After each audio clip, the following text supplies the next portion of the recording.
नरेंद्र मोदी जी ने कैबिनेट में दो बहुत बड़े फैसलों को अनुमति दी है। पहला है आंध्रा और कर्नाटक को जोड़ने वाले बहुत एक इम्पॉर्टेंट इकोनॉमिक कॉरिडोर में रेलवे की थर्ड और फोर्थ लाइन, और दूसरा है केमिकल सेक्टर को एक टोटली नए तरीके से भारत में डेवलप करने के लिए एक नई स्कीम की घोषणा हुई है, आज अप्रूव हुई है। और केमिकल भी सेमीकंडक्टर की तरह एक फाउंडेशनल इकोनॉमी है, फाउंडेशनल इंडस्ट्री है, इसलिए बहुत इंपॉर्टेंट था इस इंडस्ट्री के लिए एक नए तरीके से सोचना।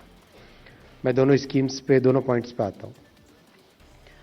पहला प्रोजेक्ट है जो कि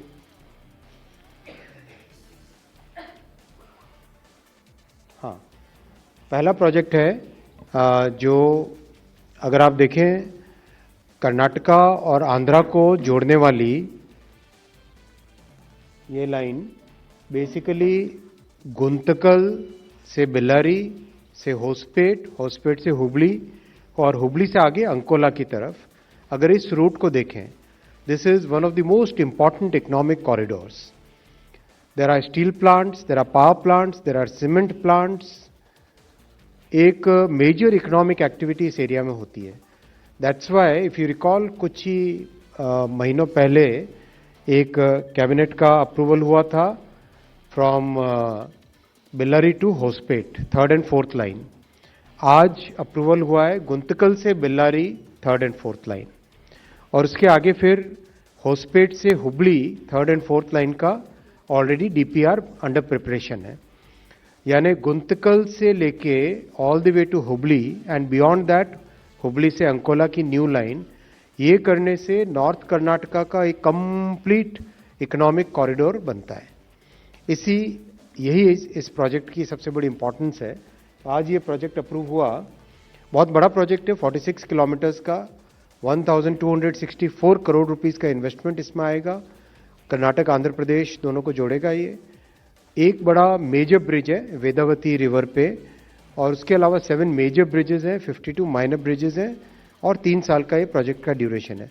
करीब 80% of the land is already available on this alignment. बाकी 20% लैंड अक्वायर करनी पड़ेगी, तो प्रोजेक्ट काफ़ी तेजी से हो जाएगा। लॉन्ग लीड आइटम केवल वेदवती रिवर पे ब्रिज है, मेगा ब्रिज है। बाकी सारे के सारे आइटम्स इसमें बहुत स्पीड से हो जाएंगे। जैसा आप जानते हो, अगर रेलवे से किसी कार्गो को ट्रांसपोर्ट करें तो हाईवे के कंपैरिजन में 89% लेस CO2 एमिशंस होते हैं। यानी it is 89% less polluting compared to highway transportation, road transportation. Secondly, cost wise it is significantly lesser compared to road transportation. Cost कम है, पोल्यूशन भी कम है। दैट्स वाई दुनिया में बहुत सारे देशों ने रेलवे को प्रायोरिटी दी है, और माननीय प्रधानमंत्री श्री नरेंद्र मोदी जी ने 2014 में जिम्मेदारी लेने के बाद से कंप्लीट रेलवे सेक्टर को ओवरहॉल करने का, ट्रांसफॉर्म करने का लगातार प्रयास चल रहा है। जैसा कि आप जानते हैं, रेलवे इज नाउ 99.6% इलेक्ट्रीफाइड, और वर्ल्ड का largest electrified railway network Bharat बन गया है। और परसेंटेज टर्म्स में देखो तो स्विट्जरलैंड के बाद में सेकंड नंबर पे है। स्विट्जरलैंड इज 100% और इंडिया इज 99.6%। हालांकि स्विट्जरलैंड का railway network is just about 5000 kilometres, 5000 kilometre उनका रेलवे नेटवर्क है, और भारत का 1,35,000 किलोमीटर का ट्रैक किलोमीटर्स का रेलवे नेटवर्क है।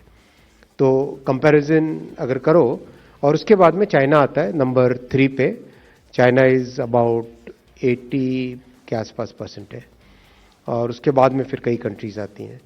तो overall our countries performance on green transportation has been very good. और अभी तो recently hydrogen train has done very well, as all of you aware. पिछले 17 जुलाई को माननीय प्रधानमंत्री जी ने हाइड्रोजन ट्रेन जींद से इनॉग्रेट की थी।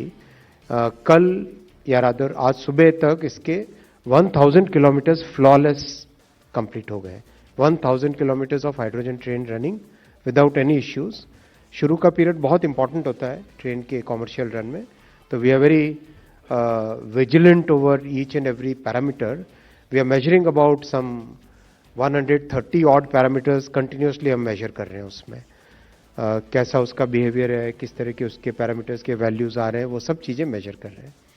तो इस प्रोजेक्ट से 16 मिलियन टन जो एक्स्ट्रा कार्गो आएगा, that is equivalent to planting 27 lakh trees.